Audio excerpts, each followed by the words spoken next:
Selamat sore para netizen dimanapun kita berada, salam inspirasi bagi kita semua. Wah, ini agak menarik juga ternyata ya. Muslim Arabi murka sebut bahwa Luhut itu pejabat negara atau antek Cina. Ini pertanyaan luar biasa begitu kan.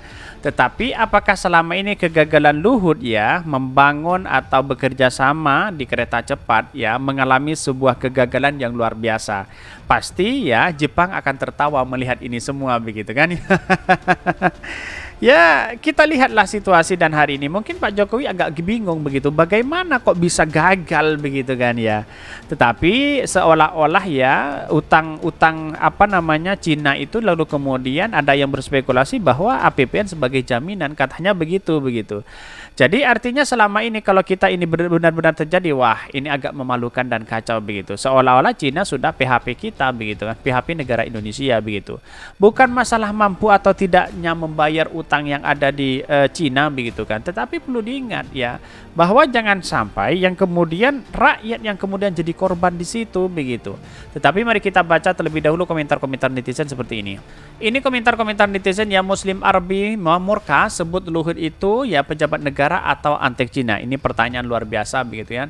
Video yang viral jelas Luhut menyebutkan hanya Cina yang punya uang. Itu bukan bahasa diplomasi menjelaskan ke publik dengan jujur. Memang orientasinya bisnis pribadi. Apa yang saya bacakan pro dan kontra begitu ya. Antek Cina kayaknya kalau pejabat negara ya bayar dengan pajak rakyat ya takkan kayak gitu kali mainnya. Main dua kaki di bawah meja, satu Cina satunya lagi negara atau mendapatkan gaji atau cuan. Apa ini ya maksudnya saya tidak tahu begitu ya. Dari wajadah yang bisa dinilai orangnya bukan menjadi maju malah menggelamkan negara dalam keterpurukan hutang ya. Aslinya tidak mempunyai jiwa negarawan alias lemah, makanya ya zaman Pak Harto nggak kepake dia. Dia penjual negara demi sakunya pribadi ya tidaklah begitu. Saya kira memperjuangkan negara mungkin nasibnya gagal di situ begitu kan. Boleh mengkritik tapi atas rasa kebencian jangan sampai dilontarkan begitu ya. Sekarang tidak ada yang berani audit. Tahun 2024 proyek KCJB wajib general audit ya dari ujung ke ujung sampai ya supaya jelas akuntabilitasnya dan diterima pemerintah dan publik. Halo DPR. Pung ya, katanya NKRI-nya tidak diragukan. Kenapa rakyat dan negara dikorbankan demi Cina untuk dapat ya proyek kereta api cepat yang bermasalah dan pinjaman bunga utang tinggi. Ya itulah kritikan-kritikan dari netizen ya. Tetapi bagi kami bahwa kalau memang kereta cepat ini jangkanya panjang itu sebagainya menarik, tetapi panjangnya kok sampai kalau nggak salah ada yang berspekulasi sampai 100 tahun, 8 tahun, 80 tahun begitu kan.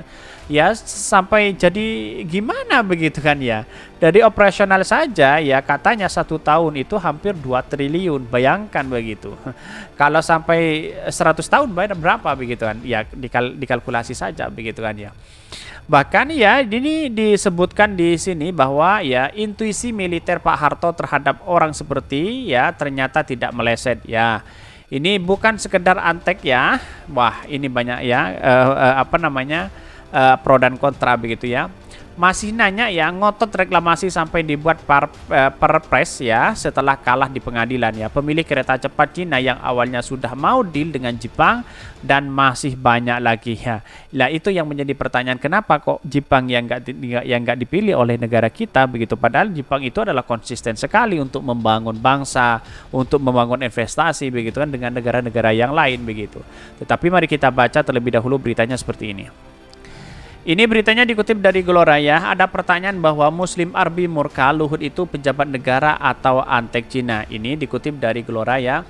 Kegagalan Indonesia melobi utang Cina dalam proyek kereta cepat Jakarta-Bandung KJJB yang makin mempertegas kinerja Luhut Binsar Panjaitan tidak beres sebagai Menteri Koordinator Bidang Kemaritiman dan Investasi. Ya bisa dianggap sebagai gagal begitu kan ya. Yang awalnya saya setuju sekali dan apresiasi apa yang dilakukan Pak Luhut begitu ketika dari 4% turun 2%. Wah ini sangat menarik begitu kan ya.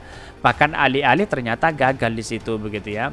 Bahkan ini alih-alih menurunkan bunga utang, Cina malah ngotot meminta APBN ya Indonesia sebagai jaminan utang. Ini sangat berbahaya akibat Luhut dengan mudah menyerah ke Cina atau proyek mahal yang tidak jelas keuntungan bisnis itu.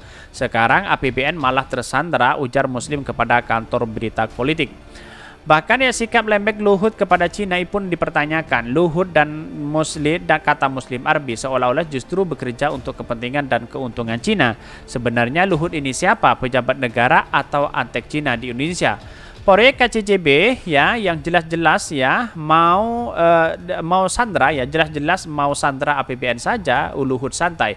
Apakah Luhut ini agen Cina, tanya Muslim ya. Bahkan Muslim menilai rezim pemerintah Joko Widodo saat ini sudah sepertinya tidak memiliki martabat di mata Cina.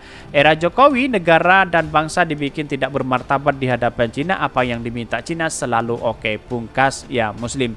Tetapi harus ada kontrol oleh masyarakat begitu kan, oleh DPR dan sebagainya begitu. Artinya selama ini ya kalau kita melihat apa yang dilakukan oleh Luhut ya benar-benar gagal di situ begitu. Ya, inilah yang harus kita ada bukti nyata bahwa ya kalau seperti ini kereta cepat bisa saja ya tidak molor lagi begitu kan ya. Katanya sudah molor. Padahal di 2016 sampai 2019 katanya sudah selesai dan bisa operasional di situ begitu kan ya. Tapi tahu-taunya 2023 masih belum selesai begitu. Ya artinya kegagalan mungkin sudah kegagalan 2 kali ini ya.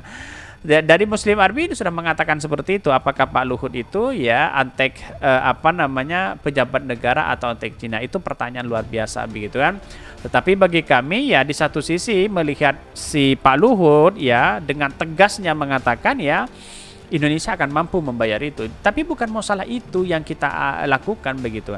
Tetapi bagaimana cara negosiasi itu agar bisa bisa diterima dan bahkan ada penurunan suku bunga di situ begitu. Ya kalau seperti ini ya Allahu a'lam begitu kan, hanya Allah yang tahu ini semua begitu.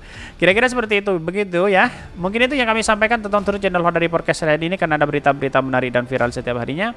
Salam para netizen, salam inspirasi bagi kita semua. Jangan lupa di-subscribe channel YouTube Hodari Podcast Rakyat ini.